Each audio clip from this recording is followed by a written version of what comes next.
Hello everyone. As you all know, this is Niharika Tiwari. So, guys, we're back with another video related to series of HRD, that is Human Resource Development. इससे पहले हम लोगों ने काफी parts में जो basic था, जो बेसिक कॉन्सेप्ट्स थे, ठीक है, आपके सिलेबस के अकॉर्डिंग, एनईपी के अकॉर्डिंग, वो हमने डिस्कस कर लिया था। आज हम कुछ नेक्स्ट टॉपिक के साथ मूव ऑन करने वाले हैं, ठीक है। आप चैनल में अगर चाहते हैं कि सारी वीडियोस आपको मिल जाए तो प्लेलिस्ट वाले सेक्शन में जाके आप ह्यूमन रिसोर्स डेवलपमेंट की सीरीज जो है वो चेकआउट कर सकते हैं, ठीक है। वीडियो को लाइक कर दे, चैनल को सब्सक्राइब कर दीजिए अगर आप नए हैं, और मुझे इंस्टाग्राम और टेलीग्राम में आप ज्वाइन अप कर सकते हैं। Without any further delay, let's start this video.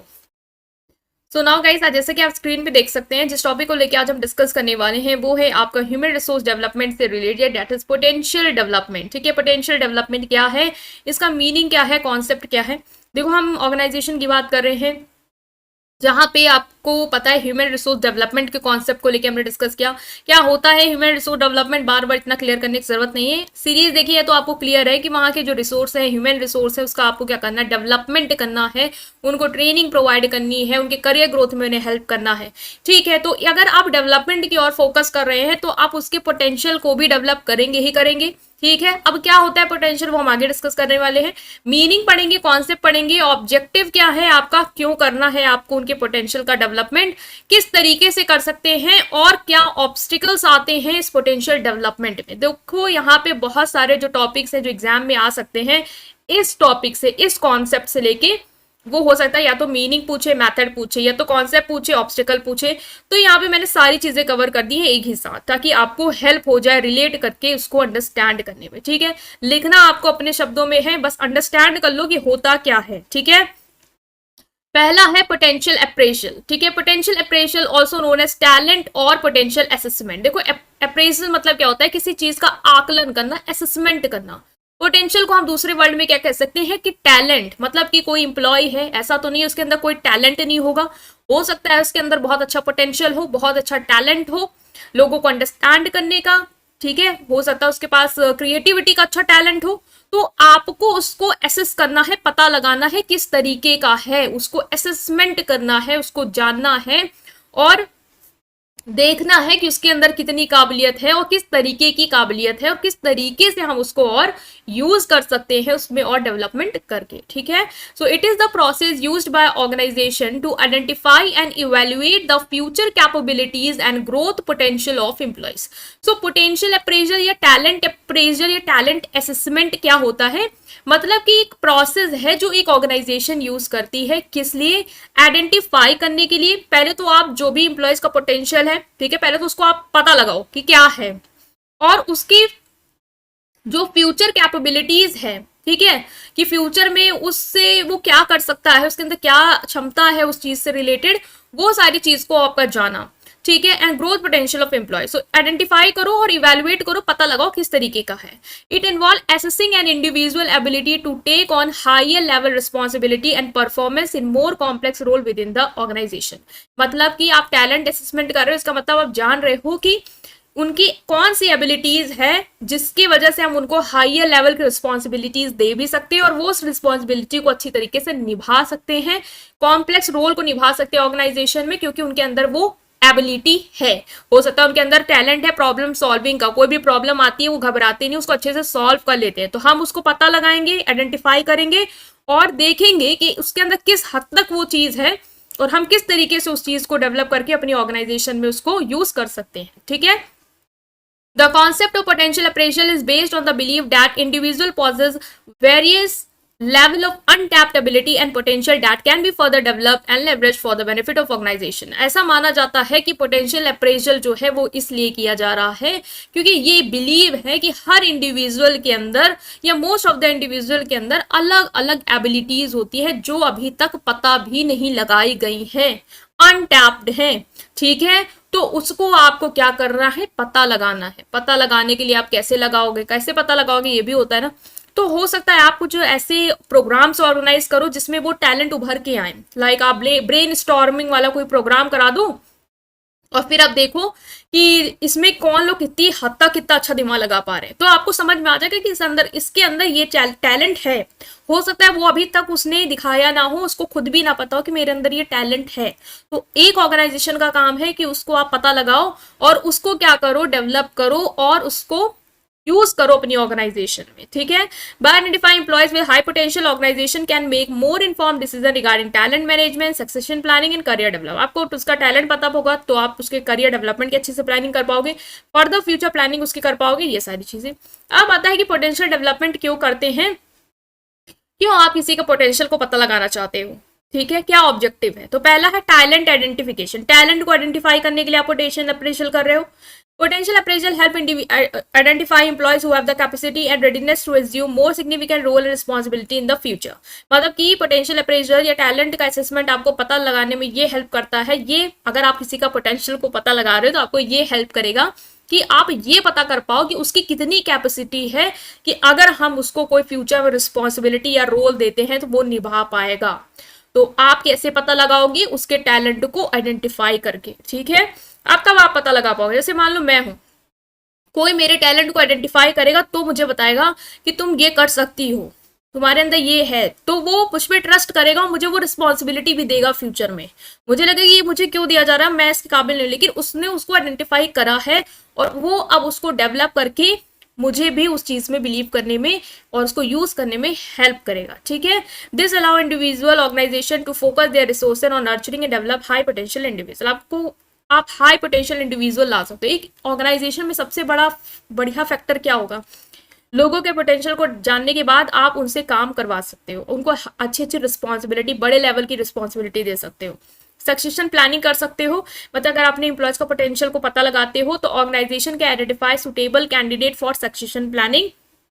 This involve grooming and preparing individual to assume critical leadership position when the need arise, ensuring continuity and minimizing leadership gap. मतलब कि अगर आप जो employees हैं उनके पोटेंशियल को assess करते हो तो आप सुटेबल कैंडिडेट का पता लगा सकते हो जो आपकी फ्यूचर की प्लानिंग में हेल्प करेंगे, ठीक है। उस तरीके के इंडिविजुअल को तैयार करोगे, ऐसे लीडरशिप उनमें डेवलप करोगे कि वो लीडर बन पाए, ताकि जो फ्यूचर में हम कोई भी प्लानिंग करने वाले हैं उसमें वो हमारी हेल्प करें, ठीक है। तो इससे भी आपको हेल्प मिलेगी कब, जब आप पोटेंशियल को अप्रेस करोगे, पता लगाओगे, ठीक है।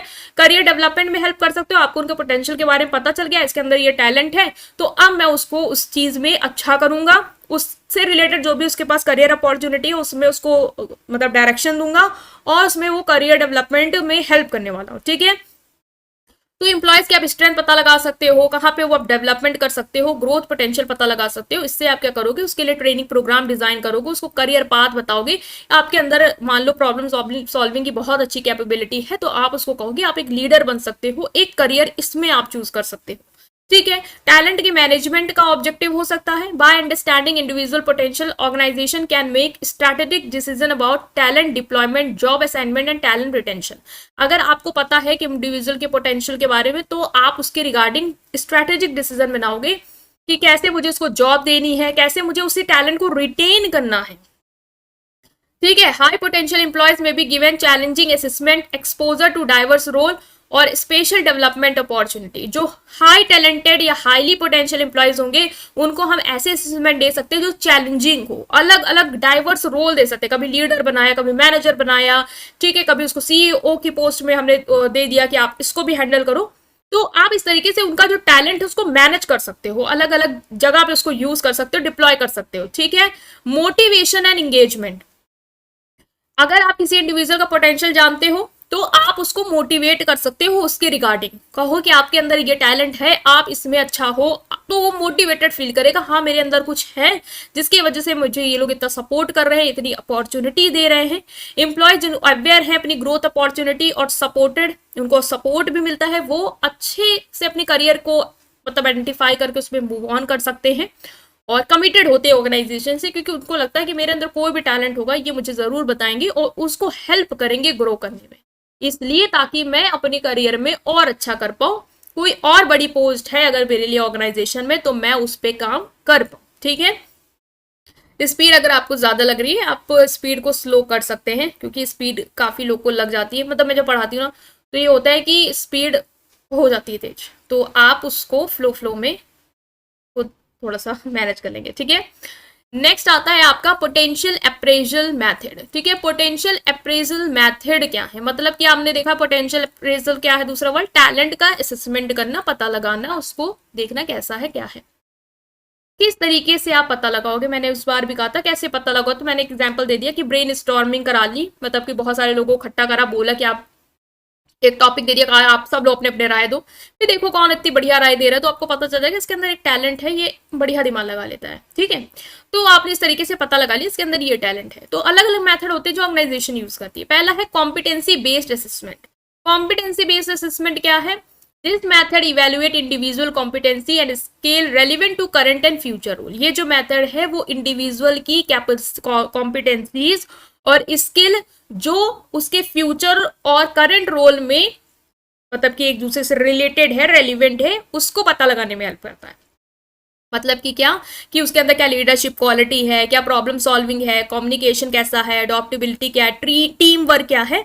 तो इस तरीके का असेसमेंट जो है उसकी कॉम्पिटेंसी, उसकी जो क्षमता है ना, कि जो अभी वो जो जिस रोल में है उसमें भी वो चीजें लगा पा रहा है, लीडरशिप कर पा रहा है, कम्युनिकेशन बढ़िया है उसका उस रोल में, तो और फ्यूचर में भी हम लगा लेते हैं कि हाँ अगर ये सारी चीजें इसके अंदर हैं तो ये फ्यूचर में भी इस तरीके के जॉब को बढ़िया निभा लेगा, ठीक है। तो कॉम्पिटेंसी बेस्ड मेथड इस तरीके का मेथड होता है जो आपको हेल्प करेगा ये सब पता लगाने में।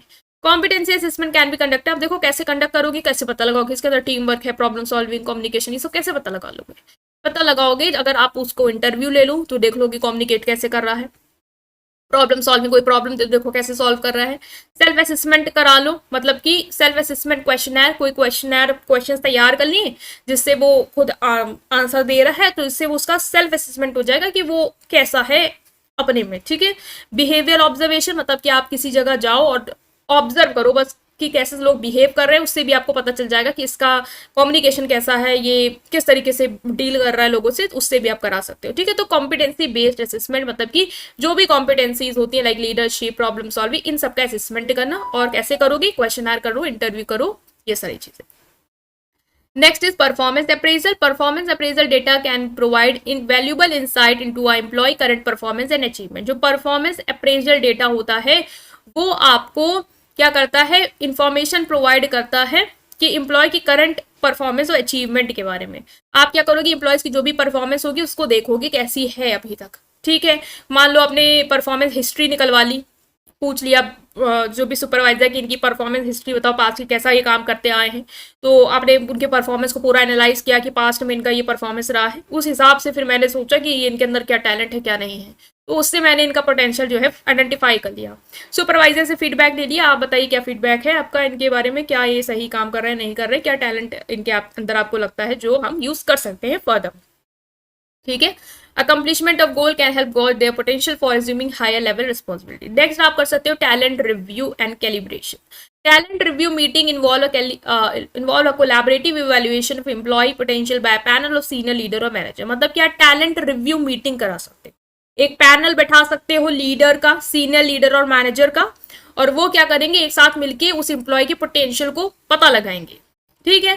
इसमें डिस्कशन में क्या कर सकते हो, insight sharing, insight, perspective, assessment of employee future capability. अब जब देखो जब कोई सीनियर लीडर मैनेजर बैठे होंगे और वो एम्प्लॉयज को एक साथ इवेल्युएट कर रहे होंगे तो वो पता लगा लेंगे अपने उससे कि उसके अंदर क्या टैलेंट है और क्या फ्यूचर कैपेबिलिटीज होंगी इस एम्प्लॉय की। तो आप टैलेंट रिव्यू मीटिंग कंडक्ट करा सकते हो। साइकोमेट्रिक असेसमेंट हो सकते हैं। साइकोमेट्रिक असेसमेंट मतलब कि आपने उनसे पर्सनैलिटी ट्रेट, ठीक है, क्या मेजर करता है साइकोमेट्रिक असेसमेंट, कि उनकी पर्सनैलिटी ट्रेट्स कैसी है, मोटिवेशन कैसे मोटिवेट होते हैं, क्या प्रेफरेंस है उनकी, मेंटल लेवल पे क्या एबिलिटी है, ये, ठीक है। तो साइकोमेट्रिक मतलब कि होता है कि एक तरीके से जो आपको माप के बता दे कि ये ऐसा है इनके अंदर, ठीक है, ये बताते हैं, ये जो असेसमेंट होते हैं वो बता देंगे आपको कि ये कॉम्प्लेक्स टास्क हैंडल कर पाएंगे नहीं, चेंज को अडॉप्ट करने की इनके अंदर क्षमता है या नहीं, लीडरशिप का क्या पोटेंशियल है। तो कैसे साइकोमेट्रिक असेसमेंट होते हैं, आपने देखा हो कभी कभी एप्टीट्यूड टेस्ट कंडक्ट कराए जाते हैं, कुछ एप्टीट्यूड क्वेश्चंस जो हैं वो दिए जाते हैं, वो सॉल्व करते हैं, तो उससे पता चल जाता है कि इनकी पर्सनैलिटी कैसी है, ठीक है, ये कॉम्प्लेक्स टास्क को कैसे हैंडल करेंगे। सिचुएशन जजमेंट टेस्ट दे दो, कोई सिचुएशन दे दी उसके हिसाब से आप उनको जज करो, देखो कि वो कैसे जज कर रहे हो सिचुएशन को, उससे आप पता लगा लोगे कि इनका क्या नजरिया है देखने का।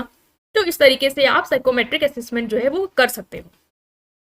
360 डिग्री फीडबैक है। 360 डिग्री फीडबैक मतलब होता है मल्टीपल सोर्सेस से आप इन्फॉर्मेशन गैदर करो। देखो आपको जो जो अच्छे मेथड लगे, जो इजी मेथड लगे, वो अपने पेपर के हिसाब से याद कर लेना। मैंने 7 कराए हैं यहाँ पे। कॉम्पिटेंसी बेस्ड बहुत ईजी है, ठीक है, ये करके जा सकते हो आप। परफॉर्मेंस अप्रेजल बहुत ईजी है कि पर करंट और पास्ट की परफॉर्मेंस को देख लो, पता लगा लो, ठीक है। टैलेंट रिव्यू मीटिंग करा लो, बड़े बड़े लोगों को बुला लो, देख लो, वो अपना खुद समझ लेंगे। साइकोमेट्रिक करा सकते हो, ये भी बहुत ईजी है, टेस्ट वेस्ट करा लो, ठीक है। 360 डिग्री फीडबैक क्या है? हर जगह से, हर सोर्सेस से पता लगाओ कि वो कैसे हैं। सुपरवाइजर से पूछो, उनके साथ जो काम करे उनसे पूछो, सबऑर्डिनेट से पूछो, उनके नीचे जो काम करे उनसे पूछो, एक्सटर्नल स्टेक होल्डर से पूछो जिनसे वो डील कर रहे हैं। उससे आपको क्या होगा, वो सब बता देंगे कि इनके अंदर क्या स्ट्रेंथ है। उससे आप बता देंगे कि इनके अंदर कम्युनिकेशन कैसे बातचीत करते हैं। उससे आप ये पता लगा लोगे कि इनके अंदर कितना पोटेंशियल है और किस तरीके का पोटेंशियल है, ठीक है। डेवलपमेंट, असेसमेंट एंड प्रोजेक्ट होगा, मतलब कि असेसमेंट और प्रोजेक्ट डेवलप करो। एम्प्लॉयज को चैलेंजिंग प्रोजेक्ट दे दो, असेसमेंट दे दो, देखो वो उस चैलेंज को, उस प्रोजेक्ट को पूरा कर पा रहे नहीं कर पा रहे, इससे आपको पता चल जाएगा। तो ये मैं शॉर्ट में बता रही हूँ, आप इसको अपनी लैंग्वेज में लिख के आना, ठीक है। To assess their potential real world scenario, मतलब रियल वर्ल्ड सिनेरियो दे दिया, कुछ प्रोजेक्ट दे दिए जो रियल वर्ल्ड प्रॉब्लम से सिचुएट रिलेटेड है, और देखो कि वो प्रोजेक्ट को, असेसमेंट को पूरा कर रहे हैं कि नहीं कर पा रहे हैं। इससे आपको ये पता चल जाएगा कि ये कैसे एम्प्लॉयज हैं, क्या ये बड़ी रिस्पॉन्सिबिलिटी लेने के लायक हैं या नहीं। एमबीओ कर सकते हो, मैनेजमेंट बाय ऑब्जेक्टिव, मतलब कोई ऐसा गोल सेट कर दो उस एम्प्लॉय के लिए जो मेजरेबल हो, स्पेसिफिक हो, और देखो कि वो उस गोल को अचीव कर पा रहे हैं या नहीं कर पा रहे हैं। और जब अचीव करेंगे तो आप उसका पोटेंशियल पता लगा लोगे कि वो कौन से पोटेंशियल है उनके अंदर जिसने उस गोल को अचीव करने में इनको हेल्प करी है। मान लो कोई गोल है कि आपको एक प्रोजेक्ट को कंप्लीट करना है, या एक सेट टारगेट है कि आपको, मान लो आप कोई सेलिंग कंपनी में आपको बोला गया 100 जो है आर्टिकल वो आपको बेचने हैं, तो आप देखो कि फिर एक टारगेट दे दिया आपने, अब ये देखो कि वो उस टारगेट को कैसे पूरा कर रहे हैं, उस गोल को कैसे अचीव कर रहे हैं। तो आप ये कैसे पता लगाओ कि गोल को कैसे अचीव कर रहे हैं। तो आपको इसके लिए क्या करना होगा, टारगेट दिया आपने, फिर आपने देखा कि गोल अचीवमेंट में उन्हें अपना कैसा पोटेंशियल यूटिलाइज किया। मान लो उन्हें अपने कम्युनिकेशन स्किल को बेटर किया, बहुत सारे सोर्सेज पे इन्होंने टैप किया, तो उन्होंने इस गोल को अचीव कर लिया, ठीक है। It provide structure framework for performance evaluation, एक स्ट्रक्चर फ्रेमवर्क होता है इसमें, कैसे आपको परफॉर्मेंस को इवेल्युएट करना, कौन कौन सी चीजों को ध्यान रखना है, जिससे आप हाई पोटेंशियल एम्प्लॉयज को फाइंड आउट कर सकते हो, ठीक है। तो ये कुछ थे मेथड। अब हम बात करेंगे कि एक पोटेंशियल डेवलपमेंट में रुकावटें कौन सी चीजें पैदा करती है, मतलब क्यों आप एक एम्प्लॉय का पोटेंशियल डेवलप नहीं कर पा रहे हो, क्या एक चीजें हैं जो उसमें आपको दीवार जो है वो खड़ी कर देंगे, ठीक है। तो ये हम देखेंगे। पहला है रेसिस्टेंट टू चेंज। देखो रेसिस्टेंट टू चेंज तो होता ही है एक दीवार, अगर आप पोटेंशियल डेवलप करना चाहते हो। मान लो आपको पता है कि एम्प्लॉयज के अंदर ये टैलेंट है, लेकिन वो रेसिस्ट कर रहा है कि नहीं, मुझे नहीं करना। Employee and manager may resist potential appraisal if they perceive it as a threat और टू जॉब सिक्योरिटी और the process not clearly communicated and transparent, मतलब अगर आपने उनको सही से बताया नहीं है कि इस पोटेंशियल का अप्रेजल आप क्यों कर रहे हैं, क्यों उनके टैलेंट को आप एसेस कर रहे हैं, टेस्ट करा रहे हैं, तो उनको हो सकता लगेगा कि ये मेरा टेस्ट इसलिए करा रहे हैं क्योंकि अगर मैंने टेस्ट में फेल होता है ये मुझे जॉब से निकाल देंगे, तो मेरे जॉब को खतरा है, तो नहीं, मुझे नहीं करना, मुझे नहीं देना टेस्ट। तो आप क्या करो, रेसिस्ट करो। बल्कि आपको वो अगर ये बता देते कि नहीं देखो टेस्ट इसलिए नहीं हो रहा है, निकालने के लिए नहीं हो रहा है, टेस्ट तो आपकी फर्दर ग्रोथ के लिए हो रहा है, तो शायद वो रेसिस्ट ना करते। लेकिन रेसिस्टेंट टू चेंज एक रुकावट पैदा करेगा। इनएडुकेट ट्रेनिंग कर सकता है, मतलब कि मान लो आपने उनको सही से ट्रेनिंग नहीं दी, एक्यूरेटली आपने एक्सपर्ट नहीं हायर किए हैं जो उसको एक्यूरेटली एसेस कर पाए, पोटेंशियल को आइडेंटिफाई कर पाए, बायस इवेल्युएशन कर रहा है जो उसको लग रहा है कि हाँ उसके फेवर में, उन्हीं को ही बस कह रहा हाँ इनके अंदर पोटेंशियल है, तो इससे क्या होगा, फिर पोटेंशियल का डेवलपमेंट नहीं होगा। ट्रेनिंग आपको प्रॉपर देनी है। Lack of feedback and development, मान लो आपको फीडबैक नहीं सही मिल रहा है किसी एम्प्लॉय के बारे में, जैसे हम लोगों ने एक मेथड यूज किया 360 डिग्री वाला, हम सारे सोर्सेज से फीडबैक ले रहे थे ना, उस मेथड में पोटेंशियल को डेवलपमेंट करने के लिए, फाइंड आउट करने के लिए, मान लो जो सोर्सेज है वही सब करप्टेड है, वो सही से फीडबैक नहीं दे रहे हैं, अपने अपने पर्सनल ग्रजेस निकाल रहे हैं या फीडबैक दे ही नहीं रहे हैं, तो फिर आप एम्प्लॉय का पोटेंशियल नहीं पता लगा पाओगे, ठीक है। टाइम में रिसोर्स कॉन्स्टेंट, हो सकता है आपके पास समय ही ना हो कि आप पोटेंशियल अप्रेजल कर पाओ, इसके लिए समय चाहिए होता है, रिसोर्स चाहिए होते हैं। रिसोर्स क्यों, टेस्ट करा रहे हो, एक कमरा लोगे, उसमें आप कंडक्ट कराओगे, ऑनलाइन कराओगे, अलग अलग तरीके से ऑब्जर्व करोगे, ठीक है, तो उसमें आपको टाइम देना होगा अपना भी, और रिसोर्स भी यूज करने होंगे, लोगों को भी लगाना होगा उस चीज के लिए। जैसे एक मेथड जहाँ पे बड़े बड़े लीडर और मैनेजर को आप लगा रहे हो, ठीक है, तो अगर आप ये नहीं कर पा रहे हो तो फिर पोटेंशियल का डेवलपमेंट नहीं हो पाएगा, नहीं आप पता लगा पाओगे। फियर ऑफ लेबलिंग, एम्प्लॉयज को लगता है कि नहीं यार ये मेरे को पे थप्पा लग जाएगा, मेरे अंदर पोटेंशियल है, मेरे अंदर पोटेंशियल नहीं, तो मुझे फिर उनको क्या होगा, उनको डिमोटिवेशन होगा कि मेरे अंदर तो बताओ, मेरे अंदर बता दिया नहीं है, इनके अंदर है। तो फिर उनको एक फियर होता है कि लेबलिंग का। Legal ethical consideration, potential operation must comply with legal ethical guideline ensuring fairness, equal opportunity, privacy protection. Legal और एथिकल कंसिडरेशन के साथ आपको पोटेंशियल का अप्रेजल करना है, मतलब कि देख लो, फेयरनेस होनी चाहिए, इक्वल अपॉर्चुनिटी सबको दो, ऐसा नहीं उनका टेस्ट कराया, उनको अपॉर्चुनिटी दी, दूसरे के अंदर पोटेंशियल था, उनका आपने टेस्ट ही नहीं कराया, उनको आपने ऑब्जर्व ही नहीं किया, तो आप ये अनएथिकल काम कर रहे हो, लीगल नहीं है, सबको होना चाहिए था। तो फिर ये भी आपके में बाधा क्रिएट कर देगा, ठीक है। लैक ऑफ स्टैंडर्डाइजेशन, ये आपका लास्ट है। लैक ऑफ स्टैंडर्डाइजेशन बताता है कि there is often a lack of standardize criteria and method for assessing potential leading to inconsistent evaluation across different management department. देखो अगर आपने कोई स्टैंडर्ड सेट नहीं किया ना कि ये क्राइटेरिया है, इसके हिसाब से ही हमें एसेस करना है, तो क्या होगा, अलग मैनेजर अलग अलग स्टैंडर्ड से करेगा। किसी के लिए मान लो वो लो भी पोटेंशियल है तब भी वो कहेगा हाई है, किसी के लिए हाई है तब भी वो कहेगा मीडियम है, तो हर अपने पर्सपेक्टिव से दिमाग से पता लगा रहे होंगे। अगर आप एक स्टैंडर्ड क्राइटेरिया सेट कर दो कि इस पे इतना ही होगा, तो फिर उनको दिक्कत नहीं होगी, ठीक है। तो लैक ऑफ स्टैंडर्डाइजेशन भी एक ऑब्स्टिकल है आपका पोटेंशियल डेवलपमेंट में। तो ये बहुत ही इंपॉर्टेंट टॉपिक था। अगर आपका ये ह्यूमन रिसोर्स डेवलपमेंट है आपके सिलेबस में, तो ये बहुत इंपॉर्टेंट टॉपिक था, जो मैंने काफ़ी इंपॉर्टेंट एस्पेक्ट जो है सिलेबस के अकॉर्डिंग कवर किए हैं। वीडियो को कर दीजिए लाइक, कमेंट कर सकते हैं अपने ऑब्जेक्शंस को, शेयर करिए अपने वीडियोस को, इस वीडियो को अपने फ्रेंड के साथ, ठीक है। और बस ये कहना था, लाइक सब्सक्राइब, थैंक यू।